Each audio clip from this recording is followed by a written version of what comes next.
izi modoka usibye njyewe n'undi witwa Eric Tech tuzifite mu mujyi wa Kigali. Eric Tech wamukire na Majid Black nabonye ifuka Majid ashaje na Bibiliya bivuga ngo ubukwe bwubahwe na buri wese.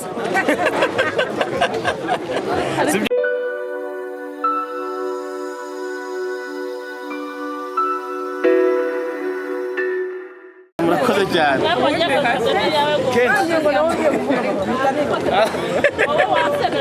Murakoze cyane. akorera kubyinana n'umugore w'abandi Murakoze cyane. Ndahiro, valensi, papy. Yo. Tanga telefone ari ujyana inyuma y'umugore. Papy, uyu munsi wawusobanura gute ko wambaye neza? Uyu munsi icyo nawusobanura ni ukuvuga ngo barajyaho ko ijuru ritabaye. Urumva? Ubu abanyeshuri baraje ngo nkwe. Izo mbware yahuze. Na Bibiliya bivuga ngo ubukwe bwubahwe na buri wese. Si byose? Uko bimeze papy? Ikindi gihe ni mu dutisheti, mu dusheti turabo. N'ubu ngubu iyo mbona mu isuti. Ibara ry'umutuku risobanuye iki rero kuri wowe? Yesu we, wabambanywe na Kristo tuzukana nawe. Ngo nsanze udasenga. Aravuga ko ari urukundo. None se nyine si ukupfana na Kristo ukazukana nawe. Papy, wambaye neza? Na santi sana. Ariko tugeze ku nkweto ho n'ibindi.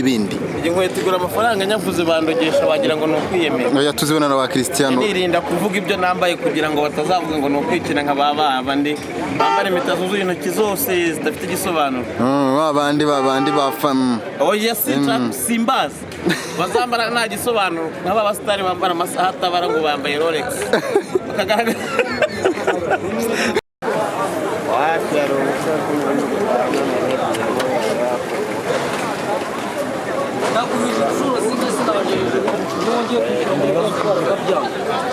aka kanya rero nk'uko mubibona turi kumwe n'umugabo amwita Ndahiro valensi papy. Yo. Byanyabyo. Papy, uyu munsi ntabwo usanzwe kuri wowe. Ntabwo waba usanzwe. Uburyo usa noneho. Ntabwo ari inaha. Ni kwa kundi. Izina ry'Imana wo mu ijuru. Iyi modoka bayita ngo iki? Iyi bayita Megan papa. Ni bangahe bazifite? Izi modoka usibye njyewe n'undi witwa Eric Tech tuzifite mu mujyi wa Kigali. Eric Tech wamukire. na Majid Black nabonye ifuka Majid ashaje ngo byatangiye batabyumva. Uru rugendo rwaratuvunnye. Wa mugabo we kumara imyaka 12 hingisha umunwa. Ubwo rero utaguhombeye inyungu zibize ngizi. Niki wabwira abantu babona umuntu ateye imbere ugasanga ntabwo babyishimiye ahubwo bagatangira kuba aba haters? Isomo rya mbere umuntu yiga akaba umurozi ni ishyari. Ubwo rero utangiye kugira ishyari nta n'umunyeshyari utera imbere. Iyo ugize ishyari ugiye kuba umurozi tayari ubwo bamaze kwiyanga nawe ubwawe. Ahubwo dukore cyane dukaze mwendo ibyiza biri imbere. Bigoye kubona paparaka ni iki gituma ahora yishimye? Nta kintu cyandakaza na kimwe.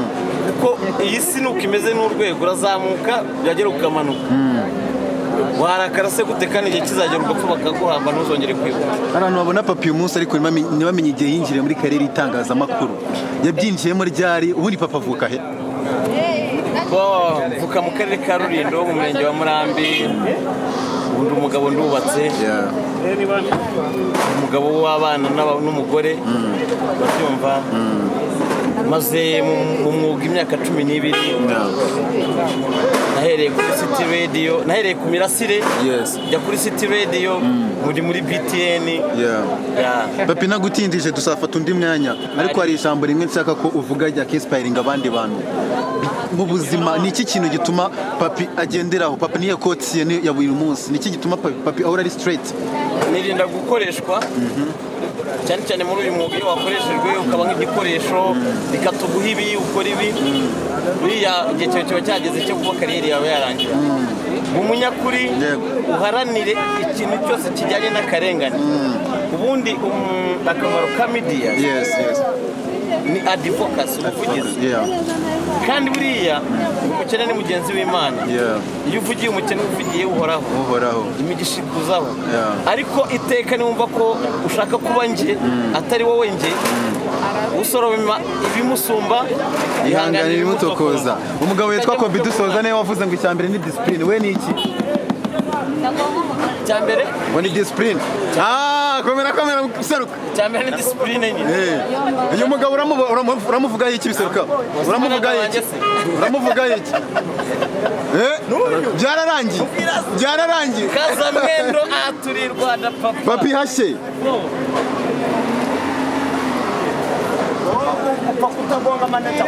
Subira inyuma neza. Aba manager bandi wabo bose babona wasaba mu.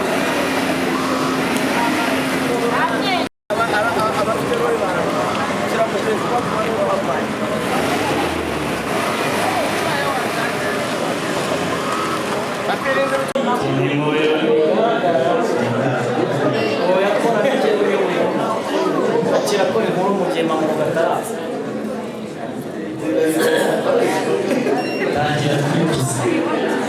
Mamuruga se ogira au kembe bon triage mamuruga bari mu ibiro byatangiye n'urukundo rwatangiye n'inga batatu babiri kizuba kinami kinamo kinami bakuye kuzimya kama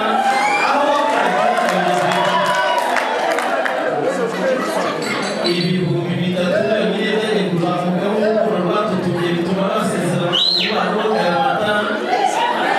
Uyu munsi bakaba bamushyira imbere y'ababyeyi, inshuti n'umuryango.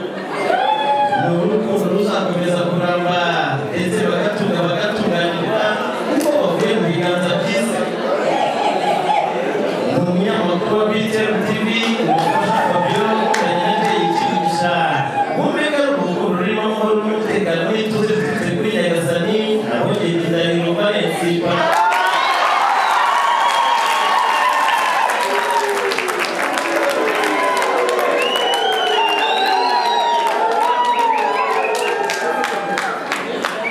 bapima amatelefone ari kumwe na mama yambwiraga ngasinzira nandaga telefone na mama tubona hasi kumva ni ibintu bitoroshye rero bwarakoze ntabwo nshutse ngomba kwitondaho cyane ariko ntabwo nzajya ndaho ndabashimiye Imana n'umugisha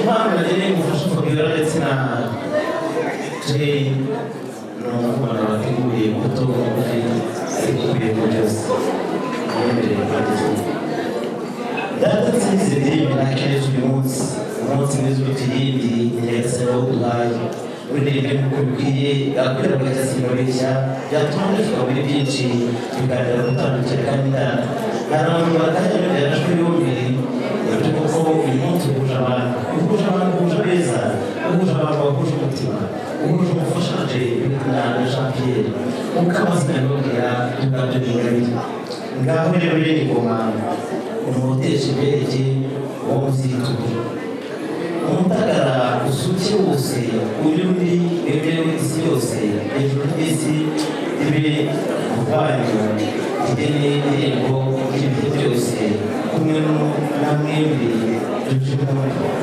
maze asukire ingabire itari rusange dusabye Imana maze uwo wasabye Imana maze ejo tukize ibitware babwire ibyatumye ngo n'umuryango n'inshuti n'izindi munsi munyuze twebwe tubarora cyane mwembi murorana maze igihango mugiranye kibe akuka muri kumwe impundu zaba iwanyu zabura amata ku bihumbi uzagira ugutegeka